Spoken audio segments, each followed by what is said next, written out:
மிதுன ராசி அன்பர்கள் அனைவருக்கும் வணக்கம். இன்றைய பதிவில் 2025ஆம் ஆண்டு மிதுன ராசி அன்பர்களுக்கான புத்தாண்டு ராசி பலன்கள் தாங்க பார்க்க போகிறோம். வீடியோக்குள்ளே போகிறதுக்கு முன்னாடி முதன்முறையாக நீங்கள் நம்ம சேனலை பார்க்குறீங்க அப்படின்னா மறக்காமல் சப்ஸ்கிரைப் பண்ணி வச்சுக்கோங்க. மிதுன ராசி அன்பர்களை பொறுத்த வரைக்கும் எந்த சூழ்நிலையில இருந்தாலுமே அந்த சூழ்நிலைக்கு ஏற்ற மாதிரியே வாழக்கூடிய குணம் படைச்சவங்க தான் இந்த மிதுன ராசிக்காரங்க. நான் கஞ்சியும் சாப்பிட்றேன், கறியும் சாப்பிட்றேன், ரோட்டில் விட்டாலும் படுத்துக்கிறேன், 5 ஸ்டார் ஹோட்டல்லையும் தூங்குவேன்னு சொல்லக்கூடிய குணம் அவங்களுக்கு இருக்குது. நான் எப்படி இருக்கணும் அப்படிங்கிறத எனக்கு எதிரில் இருக்கவன் தான் தீர்மானிக்கணும் அப்படின்னு சொல்லி பழகக்கூடியது இந்த மிதுன ராசிக்காரங்களுக்கே உரிய குணம். ஸோ மிதுன ராசியை பொறுத்த வரைக்கும் 2025ஆம் ஆண்டு தொடக்கத்தில் உங்களுக்கு 12ல் குரு இருக்குது. 12ல் குரு அப்படிங்கிறது குரு பலன் இல்லாத ஒரு காலகட்டம். அதே மாதிரி இவங்களுக்கு 9வது இடத்துல சனி, பூர்வ புண்ணியத்திலையும் தகப்பனார் வழியிலையும் சார்ந்த விஷயத்தில் சனி. அப்போது 4ல் கேது. உண்மையை சொல்லணும் அப்படின்னா கடந்த ஒரு 1.5 வருஷமாகவே மிதுன ராசிக்காரங்க ஒரு தெளிவாக இருந்திருப்பாங்களான்னா நிச்சயமாக இல்லை. ஒரு பித்து பிடிச்ச மாதிரி அவங்களுடைய வாழ்க்கையே வாழ்ந்துட்டு இருந்திருப்பாங்க. அமைதி இல்லை, நிம்மதி இல்லை, சந்தோஷமே இல்லை, குழப்பமாகவே இருந்துகிட்ருக்கு அப்படின்னு நினச்ச உங்களுக்கெல்லாம் ஒரு மிக சிறந்த வருஷமாக இந்த 2025 அமைந்தே தீரப்போகுது. குறிப்பாக மார்ச் மாதத்திற்கு பிறகு மிதுன ராசி அன்பர்களுக்கு எல்லா விதத்திலையுமே ஒரு அனுகூலமான மாற்றம் தரக்கூடிய வருஷமாக இருக்கும். குறிப்பாக வீடு சார்ந்த விஷயங்களில் இருந்து வந்த சிக்கல்கள் சரியாகும். வீட்டில் ஒரு நிம்மதியே இல்லை, உள்ளே போனாலே பிரச்சனை, வெளியே வந்துட்டா ராஜயோகம், வீட்டுக்குள்ளே போனால் ஏண்டா வந்தோம் அப்படின்னு நினச்சி புலம்புன நாட்கள் அதிகம். படுத்துட்டா தூக்கமே கிடையாது, பயமாக இருக்குது, தேவையில்லாத ஒரு டிப்ரெஷன், ஸ்ட்ரெஸ்ஸு இப்படின்னு ஓடிக்கிட்டு இருந்த மிதுன ராசிக்காரங்களுக்கு இறைவனுடைய அருளோட மிக சிறந்த ஒரு நல்ல விஷயம் அமைய போகுதுங்க. மனையில் மங்களம் பொங்கக்கூடிய வருஷம். புது நிகழ்ச்சிகளும் புதுவிதமான வாத்திய மேளங்களும் மத்தங்களும் ஒழிக்கக்கூடிய காலகட்டமாக இருக்கும். பிள்ளைகள் சார்ந்த விஷயத்தில் ஒரு மிக சிறந்த ஒரு நல்ல முடிவுகளை எடுப்பீங்க.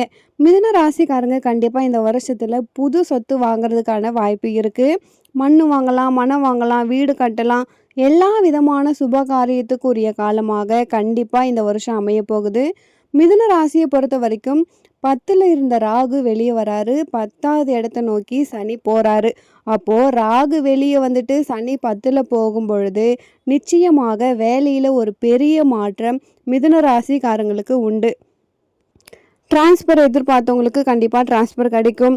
ப்ரமோஷன் எதிர்பார்த்தவங்களுக்கு ப்ரமோஷன் கிடைக்கும். ஜாபில் ஒரு மாற்றம் வேணும்னு நினச்சவங்களுக்கு கண்டிப்பாக வேலை மாற்றத்தை உங்களுக்கு கடவுள் கொடுப்பாருங்க. இதுக்கு முன்னாடி 2வது இடமான வாக்குஸ்தானத்தை சனி பகவான் நேரடியாக 3 வருஷமாக பார்த்துட்டு இருந்தார். அப்படி பார்க்கும் பொழுதெல்லாம் நல்லதை பேசினாலும் குற்றவாளி, உண்மை சொன்னாலும் தப்பாக போய் சேர்ந்துரும். போய் பேசும்பொழுது சரின்னு சொன்னவங்க கூட உண்மையை சொல்லும்போது ஏற்றுக்கவே மாட்டாங்க. அப்போது இப்படி பக்குவம் இல்லாமல் வாழ்ந்த மிதுன ராசிக்காரங்களுடைய வாக்கு வன்மை மேலோங்கும் காலமாக இருக்க போகுது. உங்களுடைய வார்த்தைக்கு ஒரு அபரிவிதமான ஒரு மரியாதையை கொடுத்து உங்களை ஆராதிக்கக்கூடிய காலத்தை கடவுள் ஏற்படுத்த போகிறாருங்க. பணம் சார்ந்த விஷயத்திலையுமே ஒரு நல்ல விதமான வளர்ச்சியை உங்களுக்கு கடவுள் கொடுக்க போகிறாரு.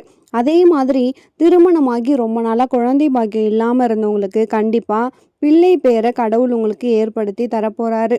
உடல் ரீதியாக மன ரீதியாக இருந்து வந்த சிக்கல்கள் மிதுன ராசிக்காரங்களுக்கு தீரும்.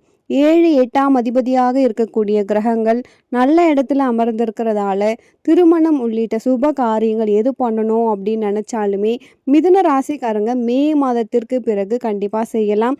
விரும்பிய வரன் கூடும். பிரிந்து வாழ்ந்த தம்பதியர்கள் ஒன்று சேரக்கூடிய காலமாக இருக்க போகுது.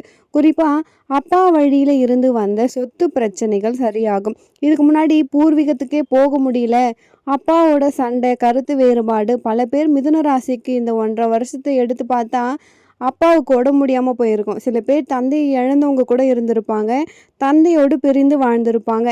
அவங்க எல்லாருக்குமே கடவுள் புண்ணியத்தில் எல்லாமே சரியாக போகுது. பூர்வீகத்தில் ஏதாவது ஒரு நிலம் விற்காமல் இருக்குது, வீட்டை மூக்க முடியல, நகையை மீட்க முடியல, வேறு ஏதாவது லோனில் மாட்டிகிட்டு இருக்கீங்க அப்படின்னாலுமே கண்டிப்பாக இந்த சிக்கலில் இருந்து மீண்டு வந்து நீங்கள் ஜெயிக்க போகிறீங்க.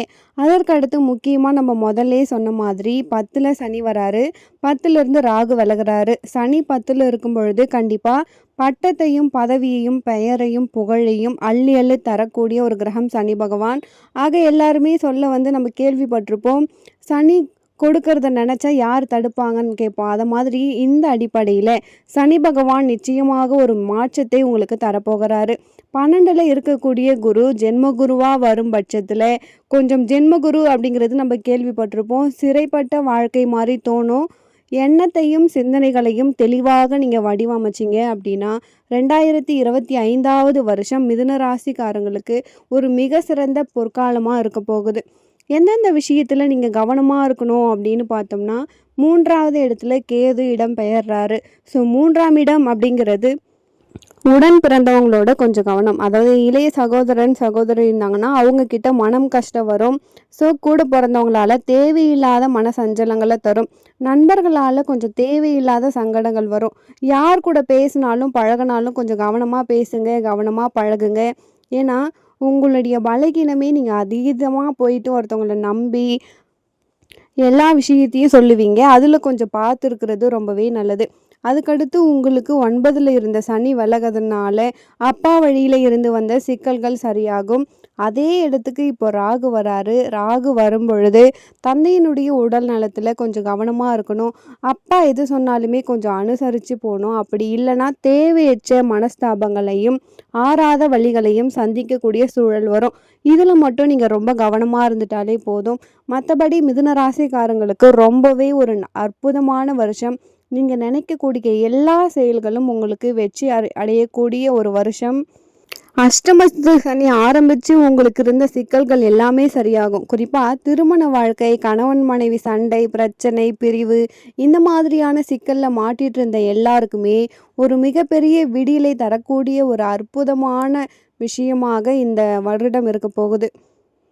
மிதுன ராசியில் இருக்கக்கூடியவங்களை பொறுத்த வரைக்கும் இந்த கணிப்பொறி சம்மந்தமான விஷயத்தில் இருக்கவங்க, பேங்கிங் செக்டாரில் இருக்கவங்களுக்கெல்லாம் மிக சிறந்த பொற்காலமாக இந்த காலம் இருக்க போகுது.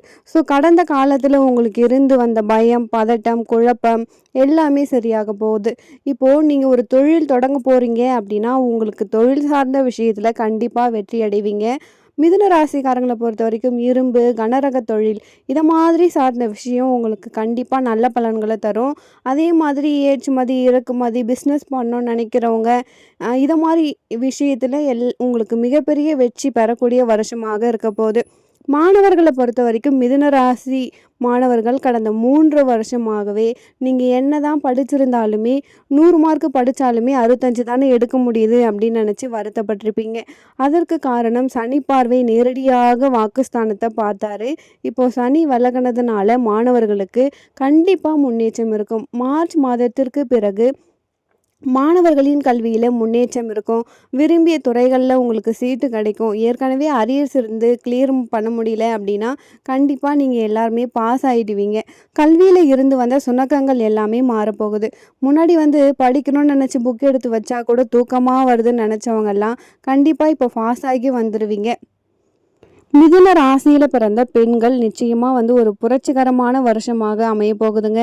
முன்னாடி ஆரம்பத்தில் சொன்ன மாதிரி பூராடம் நட்சத்திரம் சுக்கிரனுடைய அதிபதி. அப்போது கண்டிப்பாக உங்களுக்கு 2025 ஒட்டுமொத்தமாக பெண்களுக்குரிய வருஷம். குறிப்பாக மிதுன ராசி அன்பர்களுக்கு 12ஆம் இடம் அப்படிங்கிறது ஒரு நல்ல செலவுகளுக்கு திட்டமிட்டு பல முக்கியமான காரியத்தை மிதுன ராசி அன்பர்கள் அதாவது பெண்கள் நீங்கள் செய்வீங்க. இதுக்கு முன்னாடி நிறைய பணம் சம்பாரித்து நிறைய விஷயத்த நீங்கள் சரியான விதத்தில் செயல்படுத்த முடியல அப்படின்னு வருத்தப்பட்டிருப்பீங்க. கையிலேருந்து ஒரு 5 லட்சத்தை செலவு பண்ணி தேவையில்லாததில் போய் லாக் ஆகிட்டோமோ அப்படின்னு புலம்புனவங்க திட்டமிடலோடு மிகப்பெரிய வெற்றியை குவிக்கக்கூடிய ஒரு அற்புதமான வருஷம். ஸோ மிதுன ராசி பெண்கள் திட்டமிட்டு இந்த காலத்தை ஜெயிக்கக்கூடிய ஒரு அற்புதமான வருஷம்.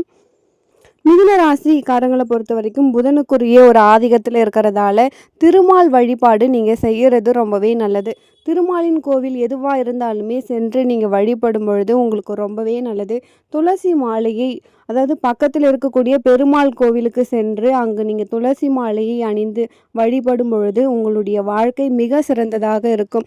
நேரம் இருந்தால் திருவெண்காடில் இருக்கக்கூடிய புதனுடைய பரிகார ஸ்தலத்துக்கு ஒரு முறை குடும்பத்தோடு போயிட்டு வரலாம்.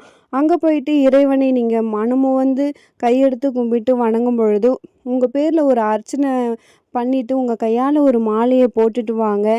கடவுளின் அருளோடு உங்கள் வாழ்க்கையில் மிகப்பெரிய வெற்றியை நீங்கள் பெறுவீங்க. மிதுன ராசிக்காரங்களை பொறுத்த வரைக்கும் உங்களுக்கு 65% நல்லா இருக்குது இந்த வருஷம். ஏன் அப்படின்னா ஜென்ம குருவாக குரு வராரு, 12ல் குரு மறைஞ்சிருந்தாரு, இப்போ ஜென்மத்தில் குரு வந்திருக்காரு. ஸோ குரு பலனில் இல்லை, அதாவது 9ல் ராகு, 3வது இடத்துல கேது, இதில் முக்கியமாக 10ல் இருக்கக்கூடிய சனி. இந்த அடிப்படையில் நீங்கள் நிதானத்தோடு செயல்படக்கூடிய வருஷமாக இருக்கிறதால ஓரளவுக்கு உங்களுக்கு இந்த வருஷம் நல்ல பலன்களை தரக்கூடிய வருஷமாக இருந்தாலும் நீங்கள் கவனமாக இருக்க வேண்டிய விஷயங்களும் கொஞ்சம் அதிகமாக இருக்கிறதால உங்களுக்கு 60% 70% ரொம்பவே நல்லா இருக்குங்க.